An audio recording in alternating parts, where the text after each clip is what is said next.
নমস্কাৰ এই মুহূৰ্তত আহি পৰিছে আজি ৰাতিপুৱাৰ কেইবাটাও গুৰুত্বপূৰ্ণ খবৰ আৰু এনে ধৰণৰ খবৰসমূহ নিতৌ চাবলৈ চেনেলটো ছাবস্ক্ৰাইব কৰি ভিডিঅ'টোত এটা লাইক কৰি দিব। ৰাতিপুৱাৰ প্ৰথমটো ব্ৰেকিং নিউজ। আজি 20 জুলাই আৰু আজিৰ পৰা আৰম্ভ হৈছে সংসদৰ বৰ্ষাকালীন অধিৱেশন আৰু আজিৰ দিনটোতেই কক্ৰোচ জনতা পাৰ্টিৰ নেতৃত্বত সংসদ চলো কাৰ্যসূচী আৰম্ভ হৈছে। হাজাৰ হাজাৰ লোকৰ উপস্থিতিত এই কাৰ্যসূচী আৰম্ভ কৰিছে কক্ৰোচ জনতা পাৰ্টিয়ে। দিল্লীত আজিৰ দিনটোত ভয়ংকৰ পৰিস্থিতিৰ সৃষ্টি হৈছে। শিক্ষামন্ত্ৰী ধৰ্মেন্দ্ৰ প্ৰধানৰ পদত্যাগৰ দাবীৰে আজিৰ দিনটোত এই সংসদ চলো শীৰ্ষক কাৰ্যসূচী ৰূপায়ণ কৰিছে কক্ৰোচ জনতা পাৰ্টিয়ে। সোনাম ৱাংচুকে হাস্পতালৰ বিছনাৰ পৰাই সমগ্ৰ ভাৰতবাসীৰ ৰাইজক আজিৰ এই আন্দোলন সফল কৰিবলৈ আহ্বান জনাইছিল আৰু আজিৰ এই আন্দোলনত সৰ্বত্ৰে এতিয়া সমৰ্থন দেখিবলৈ পোৱা গৈছে। আৰু আনফালে আজিৰ এই যি কাৰ্যসূচী এই কাৰ্যসূচীৰ বাবে কিন্তু অনুমতি দিয়া নাছিল দিল্লী আৰক্ষীয়ে। কক্ৰোচ জনতা পাৰ্টিৰ সংসদ চলো শীৰ্ষক কাৰ্যসূচীৰ বাবে অনুমতি দিয়া নাই দিল্লী আৰক্ষীয়ে। কেৱল যন্তৰ মন্তৰতহে প্ৰতিবাদ কৰিবলৈ দিয়া হৈছে অনুমতি। তথাপিও কক্ৰোচ জনতা পাৰ্টিৰ নেতৃত্বত আজি সংসদ চলো কাৰ্যসূচী চলি আছে। কটকটীয়া নিৰাপত্তা বেষ্টনী গঢ়ি তোলা হৈছে দিল্লীত যাতে কোনো ধৰণৰ অনাকাংক্ষিত ঘটনা নহয়। আৰু আনফালে এই কক্ৰোচ জনতা পাৰ্টিৰ প্ৰতিবাদী কাৰ্যসূচীত সেলিব্ৰিটিজ সকলৰ অংশগ্ৰহণো দেখিবলৈ পোৱা গৈছে। আৰু আনফালে সদৌ অসম ছাত্ৰ সন্থাৰ আহ্বানত মম শিক্ষা প্ৰজ্বলন কাৰ্যসূচী যোৱা নিশা পালন কৰা হয় অসমত। ছাত্ৰ সন্থাৰ উদ্যোগত প্ৰতিখন জিলাত ৰূপায়ণ কৰা হয় এই কাৰ্যসূচী। মহানগৰীৰ লগতে ৰাজ্যৰ বিভিন্ন প্ৰান্তত ৰূপায়ণ কৰা হয় এই কাৰ্যসূচী। অংশগ্ৰহণ কৰে আছুৰ কেন্দ্ৰীয় নেতৃত্বৰ লগতে সংগঠনটোৰ ছাত্ৰ নেতাসকল। সোনাম ৱাংচুকৰ শেহতীয়া স্বাস্থ্যক লৈও উদ্বিগ্ন সদৌ অসম ছাত্ৰ সন্থা। আলোচনাৰ মাধ্যমেৰে চৰকাৰে বিষয়টো সমাধান সূত্ৰ উলিওৱাৰ আহ্বান জনাইছে সমুজ্জ্বল কুমাৰ ভট্টাচাৰ্যই। মুঠতে সমগ্ৰ ভাৰতৰ লগতে অসমতো দেখিবলৈ পোৱা গৈছে শিক্ষা ব্যৱস্থাৰ বিৰুদ্ধে প্ৰতিবাদ। আৰু আনফালে দিল্লী উচ্চ ন্যায়ালয়ত সোনাম ৱাংচুকৰ পত্নী গীতাঞ্জলি আংমুৰ যি আবেদন সেই আবেদন খাৰিজ কৰিছে ন্যায়ালয়ে। সোনাম ৱাংচুকক সফদৰজং চিকিৎসালয়ৰ পৰা ব্যক্তিগত চিকিৎসালয়ত স্থানান্তৰৰ বাবে জনাইছিল আবেদন। স্বাস্থ্যৰ অধিক অৱনতি ঘটাৰ বাবে চৰকাৰী চিকিৎসালয়লৈ নিয়া হয় বুলি মন্তব্য ন্যায়ালয়ৰ। চৰকাৰৰ এই কাৰ্যক স্বৈৰাচাৰী আখ্যা দিব নোৱাৰি বুলি মন্তব্য ন্যায়ালয়ৰ। সোনাম ৱাংচুকক তেওঁৰ সন্মতি অনুসৰি দৰৱ দিয়া হৈছে বুলিও মন্তব্য আদালতৰ। 3 দিনৰ ভিতৰত দিল্লী আৰক্ষী, দিল্লী চৰকাৰ আৰু কেন্দ্ৰীয় চৰকাৰক সমগ্ৰ বিষয়টোৰ সন্দৰ্ভত উত্তৰ দিয়াৰো নিৰ্দেশনা দিয়া হৈছে আদালতৰ ফালৰ পৰা। 24 জুলাই তাৰিখে আবেদনৰ সন্দৰ্ভত পুনৰ অনুষ্ঠিত হ'ব শুনানি। সোনাম ৱাংচুকৰ পত্নীও আজিৰ এই প্ৰতিবাদী কাৰ্যসূচীত অংশগ্ৰহণ কৰিছে। সচলতো চলি আছে শিক্ষা ব্যৱস্থাৰ বিৰুদ্ধে প্ৰতিবাদ। সচলত অনিৰ্দিষ্টকালীন প্ৰতিবাদত বহিল ছাত্ৰ মুক্তি সংগ্ৰাম সমিতি। সোনাম ৱাংচুকৰ প্ৰতি সহমৰ্মিতা প্ৰকাশ কৰি ৰাজ্যৰ শিক্ষা ব্যৱস্থাৰ আমূল পৰিৱৰ্তনৰ দাবীত ঐক্যবদ্ধ বিক্ষোভ কৃষক মুক্তিৰ ভাতৃ সংগঠনৰ। মুঠতে অসমতো দেখিবলৈ পোৱা গৈছে শিক্ষা ব্যৱস্থাৰ বিৰুদ্ধে প্ৰতিবাদ। কেন্দ্ৰীয় শিক্ষামন্ত্ৰী ধৰ্মেন্দ্ৰ প্ৰধানৰ পদত্যাগৰ দাবীত উত্তেজনাময় পৰিস্থিতি। শিক্ষামন্ত্ৰীৰ পদত্যাগৰ দাবীত গ্ৰহণ কৰিছিল স্বাক্ষৰ। সেই কাৰ্যক আৰক্ষীয়ে বাধা দিবলৈ লওঁতেই সৃষ্টি হয় এনে ভয়ংকৰ পৰিস্থিতিৰ। যন্তৰ মন্তৰৰ পৰা সোনাম ৱাংচুকক দিল্লী আৰক্ষীয়ে বল প্ৰয়োগ কৰা ঘটনাক লৈ ক্ষোভিত হৈ পৰে প্ৰতিবাদকাৰীসকল। ঘটনা নলবাৰীত আজি দেখিবলৈ পোৱা গ'ল এই প্ৰতিবাদকাৰী ৰাইজ আৰু আৰক্ষীৰ মাজত হতাহতিৰ ঘটনাও সংঘটিত হৈছে বুলি জানিব পৰা গৈছে। আৰু আনফালে অসমৰ শিক্ষা ব্যৱস্থাৰ বিৰুদ্ধেও প্ৰতিবাদ দেখিবলৈ পোৱা গৈছে। ইতিহাসৰ আটাইতকৈ ব্যৰ্থ শিক্ষামন্ত্ৰী অসমৰ শিক্ষামন্ত্ৰী ডক্টৰ ৰণোজ পেগু। এৰাতিতে মুখ্যমন্ত্ৰী হিমন্ত বিশ্ব শৰ্মাৰ নিৰ্দেশত বন্ধ হৈ যায় বিদ্যালয়। অসমৰ শিক্ষা ব্যৱস্থা ধ্বংস কৰি পেলাইছে এইখন বিজেপি চৰকাৰে। ৰাজহুৱা শিক্ষা খণ্ডৰ ভয়াৱহ দুৰৱস্থাৰ ছবি ৰাজহুৱা কৰিলে ছাত্ৰ মুক্তি সংগ্ৰাম সমিতিয়ে। ছাত্ৰ মুক্তি সংগ্ৰাম সমিতিয়ে শিক্ষামন্ত্ৰী ডক্টৰ ৰণোজ পেগুৰ বিৰুদ্ধে তীব্ৰ প্ৰতিবাদী কাৰ্যসূচী ৰূপায়ণ কৰে। ভাৰতৰ শিক্ষা ব্যৱস্থাৰ লগতে অসমৰো শিক্ষা ব্যৱস্থাৰ বিৰুদ্ধে এই প্ৰতিবাদ দেখিবলৈ পোৱা গৈছে ছাত্ৰ মুক্তি সংগ্ৰাম সমিতিৰ ফালৰ পৰা। আন এটা গুৰুত্বপূৰ্ণ খবৰ, পুনৰবাৰ বিজেপি চৰকাৰৰ বিৰুদ্ধে সৰব হৈ পৰিছে দিল্লীৰ প্ৰাক্তন মুখ্যমন্ত্ৰী অৰবিন্দ কেজৰিৱাল। নীটৰ পুনৰ পৰীক্ষাটো ব্যাপক খেলিমেলি হোৱাৰ তথ্য পোহৰলৈ আহিছে। মোদীজী, আপোনাৰ কাৰ্যকালত এটা পৰীক্ষা ভালকৈ অনুষ্ঠিত কৰিব পৰা নাই, দেশ কেনেকৈ চলাব আপুনি? আম আদমি পাৰ্টি মুৰব্বী তথা দিল্লীৰ প্ৰাক্তন মুখ্যমন্ত্ৰী অৰবিন্দ কেজৰিৱালৰ এই মহা অভিযোগ উত্থাপন। পুনৰবাৰ যি নীট পৰীক্ষা অনুষ্ঠিত কৰিছিল, সেই নীট পৰীক্ষাটোতো বেমেজালি আছিল। সেই নীট পৰীক্ষাও ভালদৰে বিজেপি চৰকাৰে অনুষ্ঠিত কৰিব নোৱাৰিছে বুলি মন্তব্য দিল্লীৰ প্ৰাক্তন মুখ্যমন্ত্ৰী অৰবিন্দ কেজৰিৱালৰ। পৰৱৰ্তী খবৰ, আজিৰে পৰা সংসদৰ বৰ্ষাকালীন অধিৱেশন আৰম্ভ হৈছে। ৰাম মন্দিৰৰ প্ৰণামী চুৰিৰ পৰা সোণাম ৱাংচুকৰ অনশনলৈ প্ৰসংগ হ'ব উত্থাপন। বিৰোধী সম্পূৰ্ণৰূপে সাজু।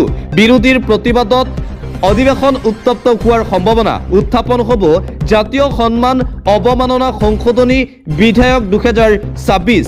আৰু আজিৰে পৰা বৰ্ষাকালীন অধিৱেশন আৰম্ভ হৈছে আৰু আজি সংসদত কেইবাটাও গুৰুত্বপূৰ্ণ বিষয় উত্থাপন হোৱাৰ পূৰ্ণ সম্ভাৱনা আছে।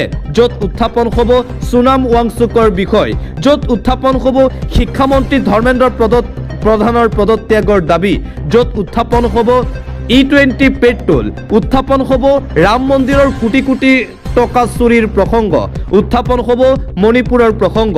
মুঠতে আজি সংসদ কঁপাবলৈ সাজু হৈছে বিৰোধী দলসমূহ। বিৰোধী দলৰ সাংসদসকল একত্ৰিত হৈ চৰকাৰৰ বিৰুদ্ধে উত্থাপন কৰিব অভিযোগ। সোণাম ৱাংচুকৰ পৰা E20 পেট্ৰল, ৰাম মন্দিৰৰ চুৰি প্ৰসংগ আজিৰ সংসদত উত্থাপন কৰা হ'ব, যিহেতু আজিৰে পৰা আৰম্ভ হৈছে সংসদৰ বৰ্ষাকালীন অধিৱেশন। এটা ব্ৰেকিং নিউজ, কালৈ ভয় নাই হিমন্ত বিশ্ব শৰ্মাৰ চৰকাৰৰ। হিমন্ত বিশ্ব শৰ্মাৰ চৰকাৰৰ বিৰুদ্ধে পুনৰবাৰ সৰব হৈ পৰিছে শিৱসাগৰ সমষ্টিৰ বিধায়ক তথা ৰাইজৰ দলৰ সভাপতি অখিল গগৈ। দিল্লীৰ যন্তৰ মন্তৰত সোণাম ৱাংচুকৰ অনশন কাৰ্যসূচীক পোনপটীয়াকৈ সমৰ্থন আগবঢ়াই অখিলৰ মন্তব্য, হিমন্ত বিশ্ব শৰ্মাই ভয় খাইছে সোণাম ৱাংচুকক লৈ। সেয়েহে সোণাম ৱাংচুকক লৈ অসমত প্ৰতিবাদ হ'লে সেই প্ৰতিবাদ দমন কৰিবলৈ চেষ্টা কৰে বিজেপি চৰকাৰে। কালৈ ভয় নকৰে হিমন্ত বিশ্ব শৰ্মাই, সকলোকে ভয় কৰে অসমৰ মুখ্যমন্ত্ৰী হিমন্ত বিশ্ব শৰ্মাই। মুখ্যমন্ত্ৰী ডক্টৰ হিমন্ত বিশ্ব শৰ্মা আৰু বিজেপি চৰকাৰৰ বিৰুদ্ধে শিৱসাগৰত সংবাদমেল অনুষ্ঠিত কৰি এইদৰে ইটোৰ পাছত সিটো ডাঙৰ মন্তব্য কৰে বিধায়ক অখিল গগৈয়ে। আৰু আনফালে মন্ত্ৰী জয়ন্ত মল্ল বৰুৱাৰ বিৰুদ্ধেও ভয়ংকৰ অভিযোগ উত্থাপন কৰিছে শিৱসাগৰ সমষ্টিৰ বিধায়ক তথা ৰাইজৰ দলৰ সভাপতি অখিল গগৈয়ে। বিত্তমন্ত্ৰী জয়ন্ত মল্ল বৰুৱাই বিধায়ক অখিল গগৈয়ে অৰ্কিড পাৰ্কৰ GST ফাঁকি দিয়া বুলি অনা বিস্ফোৰক অভিযোগৰ পাছত মন্ত্ৰী জয়ন্ত মল্ল বৰুৱাৰ বিৰুদ্ধে এইবাৰ বিস্ফোৰণ ঘটাইছে বিধায়ক অখিল গগৈয়ে। এক সংবাদমেল যোগে অখিল গগৈয়ে ৰাজহুৱা কৰিছে মন্ত্ৰী জয়ন্ত মল্ল বৰুৱাৰ সম্পত্তিৰ তালিকা। মন্ত্ৰী হৈয়ে উত্তৰ গুৱাহাটীত পত্নীৰ নামত মাটি, তেজপুৰত কৃষিভূমিকে ধৰি বৃহৎ সম্পত্তিখেনো গোটাইছে মন্ত্ৰী জয়ন্ত মল্ল বৰুৱাই। মন্ত্ৰী জয়ন্ত মল্ল বৰুৱা আৰু জয়ন্ত মল্ল বৰুৱাৰ পত্নীৰ বিৰুদ্ধে ভয়ংকৰ অভিযোগ উত্থাপন কৰিছে শিৱসাগৰ সমষ্টিৰ বিধায়ক অখিল গগৈয়ে। অন্য এটা খবৰ, অৱশেষত প্ৰকৃতিপ্ৰেমী জনতাৰ প্ৰতিবাদৰ ওচৰত হেও মানিলে উত্তৰাখণ্ডৰ চৰকাৰে। দেৱভূমি ঋষিকেশত পথ নিৰ্মাণৰ বাবেই 4 সহস্ৰাধিক গছ কটাৰ সিদ্ধান্তৰ বিৰুদ্ধে হাজাৰ হাজাৰ লোকৰ প্ৰতিবাদৰ পিছতেই সিদ্ধান্ত সাময়িকভাৱে স্থগিত ৰাখিবলৈ বাধ্য হৈছে চৰকাৰ। উত্তৰাখণ্ডত এই গছ কটাৰ বিৰুদ্ধে হাজাৰ হাজাৰ লোকৰ প্ৰতিবাদ দেখিবলৈ পোৱা গৈছিল আৰু অৱশেষত ৰাইজৰ প্ৰতিবাদৰ বাবে চৰকাৰ বাধ্য হৈ এই গছ কটা বন্ধ কৰিবলৈ বাধ্য হৈছে। অন্য এটা খবৰ, সোণাম ৱাংচুকৰ ছবি মুচি দিলে অসম চৰকাৰে। প্ৰশাসনে মুচি দিলে উৰণ সেতুত অংকন কৰা সোণাম ৱাংচুকৰ ছবি। বশিষ্ঠৰ উৰণ সেতুৰ খুঁটাত অংকন কৰা হৈছিল ছবিখন। অনুমতি নোলোৱাকৈ দুদিন পূৰ্বে দুজন যুৱকে অংকন কৰিছিল সোণাম ৱাংচুকৰ ছবিখন। ছবিখন অংকন কৰা ডিব্ৰুগড়ৰ নকুল মিলি গুৱাহাটীৰ গৌৰৱ সিংহক ইতিমধ্যেই গ্ৰেপ্তাৰ কৰিছে আৰক্ষীয়ে। গ্ৰেপ্তাৰৰ লগতে মচি দিয়া হৈছে সোণাম ৱাংচুকৰ সেই ছবি। আন এটা গুৰুত্বপূৰ্ণ খবৰ, পুনৰবাৰ ভয়ংকৰ ঘটনা, চাহ বাগিচাৰ 2 যুৱতীক ধৰ্ষণৰ চেষ্টা। ডিপুটি মেনেজাৰ ইমতিয়াজ ৰহমানৰ ঘৃণনীয় কাণ্ড। পুনৰবাৰ ভয়ংকৰ কাণ্ড। হাজাৰ হাজাৰ চাহ শ্ৰমিকৰ তীব্ৰ প্ৰতিবাদ দেখিবলৈ পোৱা গৈছে এই ঘটনাক লৈ। মেনেজাৰ বাংলোত কৰ্মৰত আছিল 2 যুৱতী। প্ৰতিদিনে 2 যুৱতীক যৌন নিৰ্যাতন চলোৱাৰ চেষ্টা চলাই বুলি অভিযোগ উত্থাপন ইমতিয়াজৰ বিৰুদ্ধে। ঘটনা পোহৰলৈ অহাৰ পিছতেই উত্তপ্ত পৰিস্থিতিৰ সৃষ্টি হয়। ইতিমধ্যে আটক কৰা হৈছে ডেপুটি মেনেজাৰ ইমতিয়াজ ৰহমানক। বাগিচাৰ 2 যুৱতীৰ সৈতে এইবাৰ ঘৃণনীয় কাণ্ড কৰিছে ইমতিয়াজ হুছেইনে। পৰৱৰ্তী খবৰ, মছজিদ মাদ্ৰাছাত বুলডোজাৰ একশ্যনত স্থগিতাদেশ সৰ্বোচ্চ ন্যায়ালয়ৰ। মুছলমান সমাজলৈ বৃহৎ সকাহ সৰ্বোচ্চ ন্যায়ালয়ৰ। মছজিদ মাদ্ৰাছাত বুলডোজাৰ একশ্যনত স্থগিতাদেশ জাৰি কৰা হৈছে সৰ্বোচ্চ ন্যায়ালয়ৰ ফালৰ পৰা। ন্যায়ালয়ৰ পৰৱৰ্তী নিৰ্দেশনা নহালৈকে মছজিদত নচলিব বুলডোজাৰ নীতি। ৰাজস্থানৰ সীমান্তৰ মছজিদ মাদ্ৰাছাত উচ্ছেদ চলাব বিচাৰিছিল চৰকাৰে। 350 মছজিদলৈ উচ্ছেদৰ নটিচ জাৰি কৰিছিল প্ৰশাসনে। এই উচ্ছেদৰ বিৰুদ্ধে সৰ্বোচ্চ ন্যায়ালয়ত আবেদন দাখিল কৰিছিল জমিয়তে। জমিয়ত উলেমা ই হিন্দৰ আবেদনৰ পাছতে ন্যায়ালয়ে দিলে এই বৃহৎ সকাহ। 2 সপ্তাহলৈ ৰাজস্থানৰ মছজিদত উচ্ছেদৰ স্থগিতাদেশ জাৰি কৰা হৈছে ন্যায়ালয়ৰ ফালৰ পৰা। সীমান্তত থকা মছজিদ মাদ্ৰাছাকেই চৰকাৰে টাৰ্গেট কৰাৰ অভিযোগ। মছজিদ মাদ্ৰাছাত বুলডোজাৰ চলোৱা কাৰ্যক এইবাৰ বন্ধ অৰ্থাৎ স্থগিতাদেশ জাৰি কৰা হৈছে সৰ্বোচ্চ ন্যায়ালয়ৰ ফালৰ পৰা। মুছলমান পক্ষৰ বৃহৎ জয়। অন্য এটা খবৰ, দ্বিতীয় বিবাহত আবদ্ধ হোৱা অসম আৰক্ষীৰ জোৱানক গ্ৰেপ্তাৰ কৰা হৈছে। অসম আৰক্ষীৰ 28 APBNৰ জোৱান হৰিদেৱ দাসক গ্ৰেপ্তাৰ। মুখ্যমন্ত্ৰী ডক্টৰ হিমন্ত বিশ্ব শৰ্মাক প্ৰথমা পত্নীয়ে শনিবাৰে অভিযোগ দিয়াৰ পাছতেই গ্ৰেপ্তাৰ কৰা হৈছে এই জোৱানজনক। প্ৰথমা পত্নীৰে বিবাহ বিচ্ছেদ নোহোৱাকৈয়ে আৰক্ষী জোৱানগৰাকীয়ে কৰিছিল দ্বিতীয় বিবাহ, যাৰ বাবে মুখ্যমন্ত্ৰী হিমন্ত বিশ্ব শৰ্মাই লগে লগেই নিৰ্দেশ দিছিল গ্ৰেপ্তাৰ কৰিবলৈ, আৰু অৱশেষত গ্ৰেপ্তাৰ কৰা হৈছে অসম আৰক্ষীৰ এই জোৱানজনক। আন এটা ব্ৰেকিং নিউজ, বলিয়া বানৰ তাণ্ডৱ দেখিবলৈ পোৱা গৈছে উজনি অসমত। সাৱধান সমগ্ৰ উজনি অসমৰ জনতা, সাৱধান হৈ থাকক উজনি অসমৰ ৰাইজ। ইতিমধ্যেই ভয়ংকৰ ৰূপ ধাৰণ কৰিছে উজনি অসমত বানপানীয়ে। ভয়ংকৰ বানৰ কবলত উজনি অসমৰ বিভিন্ন প্ৰান্ত, শিৱসাগৰ, যোৰহাট, চৰাইদেউ, গোলাঘাটত বানৰ বিভীষিকা দেখিবলৈ পোৱা গৈছে। 3খন জিলাত দ্ৰুতগতিত অৱনতি ঘটিছে বান পৰিস্থিতি। বান পৰিস্থিতিক লৈ সামাজিক মাধ্যম যোগে উদ্বিগ্নতা প্ৰকাশ কৰিছে ৰাজ্যৰ মুখ্যমন্ত্ৰী ডক্টৰ হিমন্ত বিশ্ব শৰ্মাই। উদ্ধাৰ আৰু সাহায্য অভিযানৰ বাবে প্ৰয়োজনীয় ব্যৱস্থা গ্ৰহণৰ নিৰ্দেশনা। ক্ষতিগ্ৰস্ত অঞ্চলসমূহলৈ গৈ তদাৰক কৰিবলৈ নিৰ্দেশনা দিয়া হৈছে।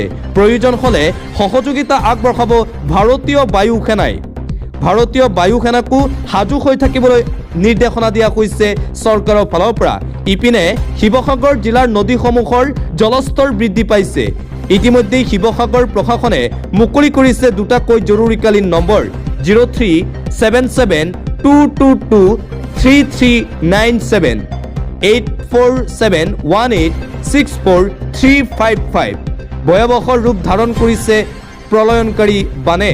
ধাৰাসাৰ বৰষুণৰ ফলত প্লাবিত হৈছে আমগুৰিৰ বহু অঞ্চল। খেতিৰ বতৰত সম্পূৰ্ণভাৱে ডুব গৈছে খেতিপথাৰো। মুঠতে উজনি অসমৰ আটাইকেইখন জিলালৈ এইবাৰ বতৰ বিজ্ঞান কেন্দ্ৰ আৰু চৰকাৰৰ ফালৰ পৰা সতৰ্কবাণী জাৰি কৰা হৈছে। সমগ্ৰ উজনি অসমৰ জনতাক সাৱধান আৰু সতৰ্ক হৈ থাকিবলৈ আহ্বান জনোৱা হৈছে। প্ৰলয়নকাৰী বানে ক্ৰমান্বয়ে ভয়ংকৰ ৰূপ ধাৰণ কৰিছে উজনি অসমত। উজনি অসমৰ 3খনকৈ জিলাত ভয়ংকৰ বান পৰিস্থিতি আজিৰ দিনটোতো অব্যাহত আছে বুলি জানিব পৰা গৈছে। পৰৱৰ্তী খবৰ, GMCHলৈ গৈ অসুবিধাৰ সন্মুখীন হৈছে নেকি আপুনি? তেন্তে আপুনি ছেভ কৰক স্ক্ৰীনত আহি থকা এই নম্বৰ 9864066772। এই নম্বৰটো আপুনি ছেভ কৰি ৰাখক। যদিহে আপুনি GMCHত গৈ কিবা অসুবিধা হৈছে তেন্তে কামত আহিব আপোনাৰ বাবে এই নম্বৰ। GMCHলৈ গৈ অসুবিধাৰ সন্মুখীন হোৱা লোকলৈ এই খবৰ। ৰোগী আৰু GMCH চিকিৎসা ব্যৱস্থাক লৈ পৰিছে নেকি বেমেজালি? এতিয়াই ছেভ কৰি ৰাখক এটা হোৱাটছআপ নম্বৰ। আমি ইতিমধ্যে উল্লেখ কৰিছোঁ, স্ক্ৰীনত আহি থকা নম্বৰটো আপোনালোকে ছেভ কৰক। অসুবিধাৰ সন্মুখীন হ'লেই হোৱাটছআপ যোগে মেছেজ কৰক এই নম্বৰত। ৰোগী আৰু চিকিৎসা ব্যৱস্থাৰ মাজত অসুবিধা দূৰ কৰিবলৈ মুকলি কৰা হৈছে এই নম্বৰ 9864066772। নৱনিযুক্ত অধ্যক্ষ ডাক্তৰ বাবুল কুমাৰ বেজবৰুৱাৰ এই বিশেষ পদক্ষেপ GMCHৰ কৰ্তৃপক্ষৰ এই প্ৰশংসনীয় পদক্ষেপ দেখিবলৈ পোৱা গৈছে। ৰোগী আৰু GMCHলৈ যোৱা লোকৰ বাবে এই ডাঙৰ তথা এক জৰুৰী খবৰ এই মুহূৰ্তত জাৰি কৰা হৈছে GMCHৰ কৰ্তৃপক্ষৰ ফালৰ পৰা। পুনৰবাৰ ৰাজ্যত এনকাউণ্টাৰৰ ঘটনা সংঘটিত হৈছে। ধপাতজাত সামগ্ৰী চোৰক এনকাউণ্টাৰ কৰিছে অসম আৰক্ষীয়ে। গুৱাহাটীত চাদা চিগাৰেট গুটখা চোৰক গুলীয়ালে আৰক্ষীয়ে। আজনবী আলী নামৰ ঘবাইত চোৰলৈ আৰক্ষীৰ গুলীচালনা। কিছুদিন পূৰ্বে মালিগাঁৱৰ এখন দোকানৰ পৰা চুৰি কৰিছিল আজনবীয়ে। দোকানখনৰ পৰা চোৰে লুটি নিছিল চাধা চিগাৰেট গুটখা। নিশা চুৰি সামগ্ৰী উদ্ধাৰ কৰিবলৈ চোৰক লৈ গৈছিল আৰক্ষীয়ে। তেনে সময়তেই আৰক্ষীক আক্ৰমণ কৰি পলাবলৈ চেষ্টা কৰিছিল চোৰটোৱে।